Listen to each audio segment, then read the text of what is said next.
अब हर कोई ये जानना चाहता है कि साल 2026 में उसकी फाइनेंशियल कंडीशन कैसी रहेगी, कब सैलरी बढ़ेगी, कब बिजनेस में फायदा होगा और कब प्रॉपर्टी बनेगी, कब बैंक बैलेंस बढ़ेगा और कब मां लक्ष्मी की कृपा उन पर बरसेगी। साथ ही ये सब पाने के लिए उन्हें कैसे और कहां बैठकर करनी है लक्ष्मी की साधना, आइए जान लेते हैं पंडित जी से। बताएं पंडित जी। देखिए, कई बार मैंने कार्यक्रम में बताया है कि गोस्वामी तुलसीदास जी ने लिखा है उत्तरकांड में, काकभुसुंडी गरुड़ संवाद में, कि कौन सबसे बड़ा दुख है और क्या सबसे बड़ा सुख है। ये गरुड़ जी पूछते हैं काकभुसुंडी से, तो काकभुसुंडी जी कहते हैं कि न ही दरिद्र सम दुख जग माही, संत मिलन सम सुख कछु नाही। दरिद्रता के समान इस संसार में कोई दुख नहीं है। अगर आपका बच्चा बीमार हो और दवा के लिए पैसा ना हो, तो आपकी जिंदगी उस समय जीने से बदतर है मर जाना। आपका बच्चा दूध के लिए रो रहा हो, आपके पास पैसे ना हो, आपके घर में कोई बीमार हो और साधन न हो उसकी दवा करने का, सोचिए कितना दुखद जीवन हो सकता है। लेकिन इसका ये मतलब बिल्कुल नहीं है कि अमीरी सुख है। अमीरी बिल्कुल सुख नहीं है। मैं विश्वास के साथ अपनी जिंदगी का अनुभव आपसे शेयर कर रहा हूँ। संपत्ति विपत्ति का बहुत बड़ा कारण है। संपत्ति विपत्ति का बहुत बड़ा कारण है। संपत्ति के अंतर्गर्भ में विपत्ति छिपी होती है।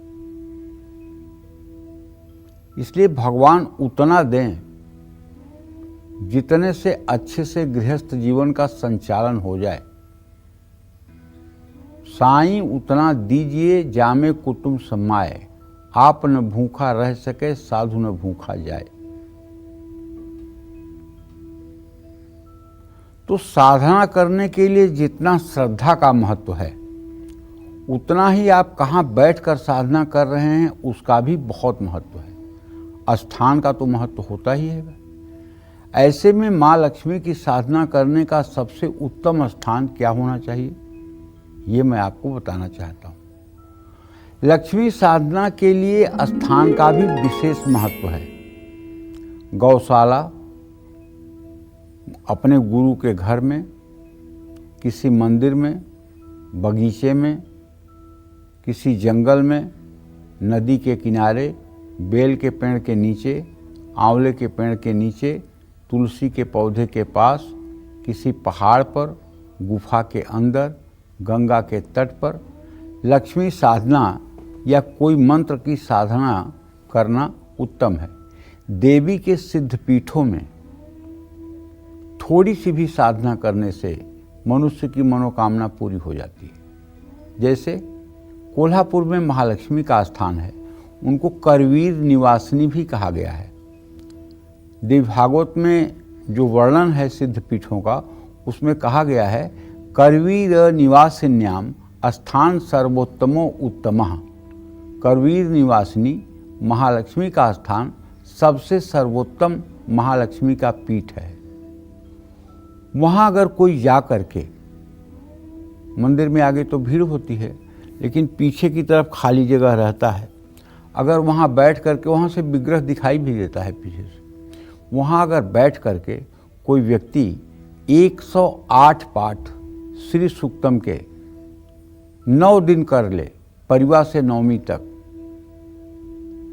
तो चाहे वो 500 करोड़ का कर्जदार हो, वो भी कर्ज से बाहर निकल आएगा और उसकी भी परिस्थिति बदल जाएगी।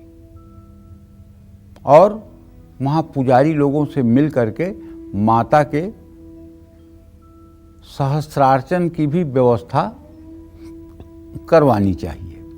सहस्त्रार्चन में 1000 कमल के फूल ललिता सहस्त्र नामावली के एक एक नाम से श्री यंत्र पर अर्पित करना, ये सहस्त्रार्चन कहलाता है। अगर कमल के फूल की व्यवस्था नहीं है तो कमल गट्टे के दाने, रोली, गुलाब की पंखुड़ियाँ और चावल, ये चारों चीज़ मिला करके ललिता सहस्रनामावली से उस परिसर में अगर आप महालक्ष्मी का सहस्रार्चन कर रहे हैं तो आपका कोई भी कठिन से कठिन लक्ष्य, जिसमें धर्म को ठेस नहीं पहुंच रहा हो, ऐसा कोई भी कार्य आपका जरूर पूरा होगा, इसमें कोई दो राय नहीं है। हमारे पिताजी कहा करते थे कि सुरेश, अगर कोल्हापुर एक बार कोई चला जाए तो उसका 7 जन्म 7 पीढ़ियों तक कोई दरिद्र उस घर में नहीं पैदा होता। लेकिन बड़े दुख की बात है कि मैं उन्हें कोल्हापुर नहीं ले जा पाया और वो नहीं जा पाए। इच्छा उनकी बहुत थी, लेकिन सामर्थ्य मेरी नहीं थी, क्योंकि वो तो केवल भजनानंदी थे। लेकिन जब महालक्ष्मी ने कृपा की और थोड़ा सा सामर्थ्य हमारा हुआ, तो साल में एक बार जाना मैंने शुरू कर दिया और ये क्रम अनवरत 20 सालों से जारी है। और मुझे उनका हर बार चमत्कार दिखाई देता है।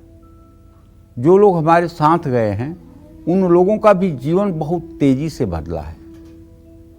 और मैं चाहता हूं कि मेरे सारे दर्शक एक बार कोल्हापुर महालक्ष्मी के स्थान पर जरूर जाएं, वहां रात्रि प्रवास करें।